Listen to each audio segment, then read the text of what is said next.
आम्ही सगळे MIDCच्या नियमांनी जातो. काय नाही, प्रोबेचं झालं तेव्हा सुद्धा सांगितलं सगळ्या केमिकलच्या हलवतो आम्ही, लाल झोन मध्ये सगळे बाहेर पाठवतो. काय करतात, काय नाही केलं आज एवढे वर्ष झाल्यानंतर सुद्धा. आता मला एवढं लाखचं नुकसान कोण देणार पैसे? इन्शुरन्स आहे नाही?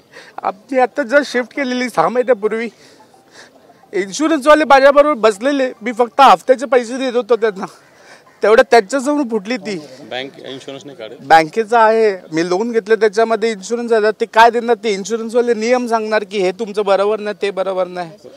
पैसे गेले ना, आता आम्ही लाखोनी गेलो ना आम्ही. काय नाव तुमचं? अविनाश गरीब, सत्यम डोर्स बनवून तिथे. मी विक्रोळीला राहतो, डोंबिवलीला राहायचो आधी, आता विक्रोळीला गेलो. नंबर लिहून घ्या. 218 आम्ही त्यांना सांगतोय की ते इथलं ना उडाला फक्त हुंडे वाचली असते. मी आता असोसिएशनला भेटतोय, त्यांना सांगतो की ज्याचं नुकसान झालं त्याला सुद्धा सरकारने मदत दिली पाहिजे. नाही, मदत नको साहेब, माणसं मेली असती ना माझी कंपनीतली तर ते मला बरोबर वाटलं नसतं एकदम. कसं माणसं माझी मेली असती, पैशाचं नुकसान काही नाही, आपण भरून काढू शकतो. माणूस मेला तर काय करणार आहे? त्याला काय करू शकतो?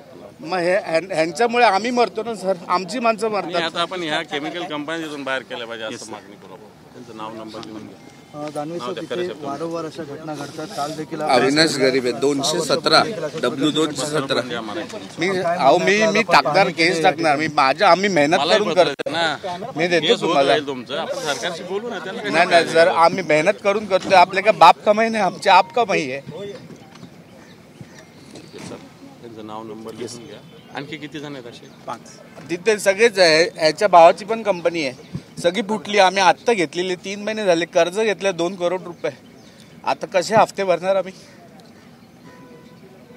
W215, 216, 217, 218 चारी फुटल्यात. ती 218 हुंड्यात जळाली पूर्ण संपूर्ण.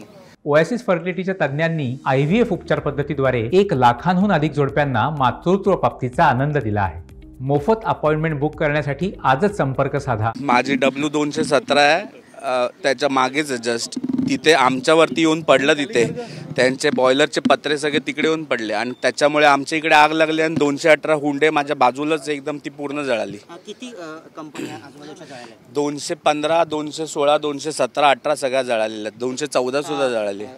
कोणी येऊन पाहणी केली का? अधिकाऱ्यांनी काय सांगाल? अधिकारी नंतर कोण नाही आले. आम्ही तिथे रोडवर शिंदे साहेबांसाठी थांबलेलो, पण ते दुसरीकडेच निघून गेले. त्यांना ह्या दाखवायला कोणी आलेच नाही. पंचनामा वगैरे काय केलाय का? कोण नाही आलं अजूनपर्यंत. आता आम्ही इन्शुरन्सवाल्यांना सकाळी बोलवलंय. ही जी कंपनी होती ती अनधिकृत होती किंवा या संदर्भामध्ये धोकादायक ते काहीच आम्हाला माहित नाहीये, काहीच माहित नाही. काही कंप्लेंट किंवा असं काही आम्ही करणार आता, कारण की ह्यांच्यामुळे आमच्या कंपन्या फुटतात सगळ्या. आम्ही दरवाजे बनवतो. किती लोन होतं सर तुमच्यावर कंपनीवर आणि काय? आता 2 करोड रुपयाचं कर्ज आहे आमचं. त्याचं 6 महिने झाले. 3 ते 4 कंपन्या या नवीन तिकडे आहेत. नवीन आता सगळ्यांनी कर्ज घेतलेलं आहे. 4ही कंपन्यांनी कर्ज घेतलेलं आहे आणि आत्ताच आम्ही 4घांनी पण शिफ्ट केलेलं तिथे. कंपन्यांची नावं? 2 एक रेणुका एंटरप्राइजेस आहे आणि एक 216 ती मैत्रिणीची माझ्या आणि 217 माझी आणि 218 हुंडे आहे. सर सरकारकडून काय अपेक्षा? सरकारने काय अपेक्षा आमची हेच आहे, आम्ही सगळे आमच्या मेहनतीने करतोय सगळं हे काम. आम्ही काय रेडमध्ये नाही आहे, पण ह्या केमिकल कंपन्यांना लवकर त्वरित हलवायला पाहिजे. कारण की ह्या कंपन्यांमुळे आम्ही सफर होतोय तिथे. आम्ही एवढं चांगलं काम करतोय, सगळ्या नियमांच्या हिशोबाने काम करतोय, पण आम्ही त्याच्यामुळे आमचं नुकसान होतं.